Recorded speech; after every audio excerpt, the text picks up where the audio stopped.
warahmatullahi wabarakatuh. Perkenalkan, nama saya Liza Anggraini. Nama saya Nelly Sariwahini. Kami dari kelompok 4 akan mempresentasikan makalah kami yang berjudul Pendidikan Islam Antara Tradisi dan dan Modernisasi. Tradisi pendidikan Islam di madrasah. Madrasah sebagai lembaga pendidikan dalam bentuk pendidikan formal sudah dikenal sejak awal abad ke-11, abad ke-12, atau abad ke-5 sampai 6 Hijriah. Nah, sejak dikenalnya adanya madrasah yang didirikan di Baghdad oleh Nizam al-Mulk, seorang wazir dari dinasti Saljuk.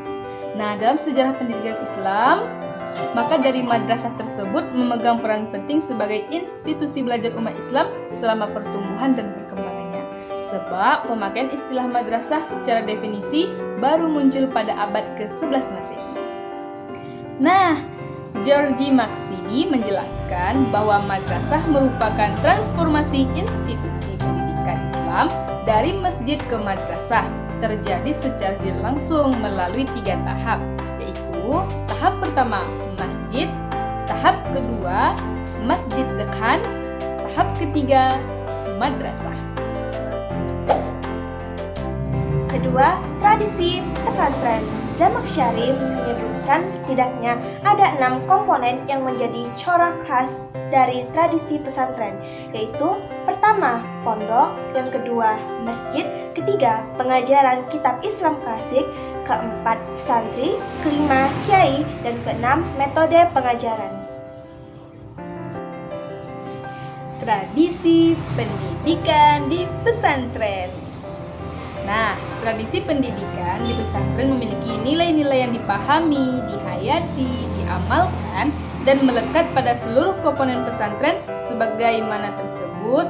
Dalam kaitan ini, hasil penelitian menunjukkan bahwa tradisi pendidikan yang ada di pesantren tersebut antara lain tradisi rihlah ilmiah, tradisi menulis buku, tradisi meneliti, tradisi membaca kitab kuning, tradisi berbahasa Arab, tradisi mengamalkan thariqat, tradisi menghafal, tradisi berpolitik, dan tradisi lainnya. Pesantren dan kitab kuning berkesinambungan. Kitab kuning merupakan kitab yang dijadikan sumber belajar di pesantren dan lembaga pendidikan tradisional lainnya. Dalam hal tradisi pesantren, kitab kuning merupakan ciri dan identitas yang tidak dapat dilepas sebagai lembaga kajian dan pengembangan ilmu-ilmu keislaman.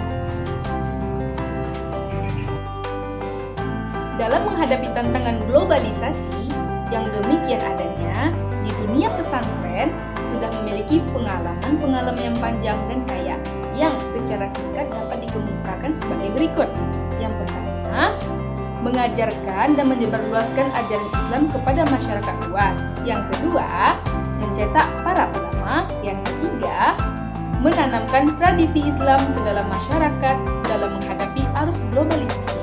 Yang terakhir, efektif dalam menghadapi budaya barat.